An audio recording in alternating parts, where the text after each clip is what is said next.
भारतनगरमध्ये SRA अधिकारी आणि शिवसेना उद्धव बाळासाहेब ठाकरे पक्ष हे आमने सामने आलेले होते। पाहूया त्यावरचा हा संपूर्ण रिपोर्ट। परिपत्रक क्रमांक 210 त्यानुसार हे सगळं 3 वर्षाचं जे भाडं आहे प्रत्येक झोपडीधारकाचं ते आम्ही अकाउंट एसआरए कडे जमा करून घेतलेलं आहे। भारतनगरवरून एसआरए अधिकारी आणि ठाकरे गट आमने सामने। यांना मुंबई गिळायची का? आदित्य ठाकरेंचा सवाल। ठाकरे गटाचा पाडकामाला विरोध।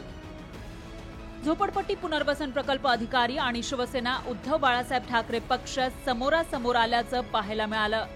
भारतनगर इथं तोडक कारवाई करण्यासाठी आलेल्या एसआरएच्या अधिकाऱ्यांना शिवसेना उद्धव बाळासाहेब ठाकरे पक्षानं जोरदार विरोध केला।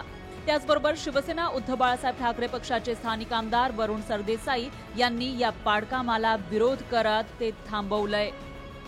आता यांची सत्ता आहे, यांना ज्या विकासकाला आणायचं त्यांनी आणा, त्याला आमचा विरोध नाही, पण मुंबई गिळण्याचा प्रयत्न करू नका। नेहमी डेव्हलपमेंट होते तशी एखादी तुम्ही जॉईंट मीटिंग लावा, इकडे पब्लिक मीटिंग लावा, त्याच्यात तुम्ही प्रेझेंटेशन दाखवा। आणि हे सगळं ते करत नव्हते, जोर जबरदस्ती करत होते। म्हणून आमदार म्हणून मी आज इकडे उभा होतो आणि मला सांगायला आनंद होत आहे की भारतनगरच्या लोकांच्या लढ्याला यश मिळालेलं आहे। वांद्रे पूर्व इथल्या भारतनगरमध्ये 1970 पासून नागरिक राहत आहेत, त्यामुळे त्यांच्यासोबत आधी करार करायला हवे होते, त्यांना विश्वासात घेऊन काम करायला पाहिजे होतं, असं शिवसेना उद्धव बाळासाहेब ठाकरे पक्षाचं म्हणणं आहे। थेट जेसीबी आणून करार करा, अन्यथा आम्ही हे बांधकाम तोडत आहोत असं सांगितलं जात होतं। त्यामुळे नागरिकांमध्ये संतापाची लाट उसळली आहे। बिल्डरचं आमच्याशी कोणतंही बोलणं झालेलं नसल्याचं आणि कोणताही करार झाला नसल्याचं स्थानिकांनी सांगितलंय। कन्सर्ट एग्रीमेंट आमचा काही झालेला नाही आहे बिल्डर सोबत। बिल्डर कधी आमच्या समोर आलेला नाही, काही त्यांनी थेट प्रेझेंटेशन दिलेला नाही।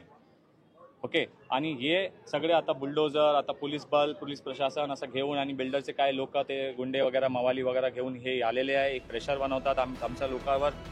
या प्रकरणी शिवसेना उद्धव बाळासाहेब ठाकरे पक्षाचे आमदार आदित्य ठाकरे ही संतप्त झाले। पहिल्यांदा एसआरए कडून दादागिरी होते, म्हणजे एसआरएचे जे अधिकारी ते करतात तरी काय? एसआरए वर उद्या जर आम्ही मोर्चा काढला आणि त्यांच्या घराचा ताबा घ्यायचा प्रयत्न केला या लोकांनी, तर मग कोण मध्ये येणार? आम्ही एसआरएला पण दाखवू, जर तुम्ही ह्या घरांना हात लावायचा प्रयत्न केला तर तुमचे जिथे अधिकारी राहतात ही सगळी लोक तुमच्या घरी आणून तुमच्या घरी बसवल्याशिवाय आम्ही राहणार नाही, हाच त्यांना निरोप इथे द्यायला आलोय। भारतनगरमधील जनता आणि एसआरए हा वाद कधी मिटणार? त्याचबरोबर इथं डेव्हलपमेंट होणार की फक्त वादच होत राहणार, असा सवाल स्थानिक विचारतायत।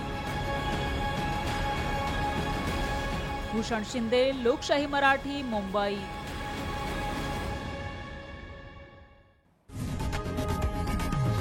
लोकशाही मराठी ऐका, पहा, जागरूक रहा।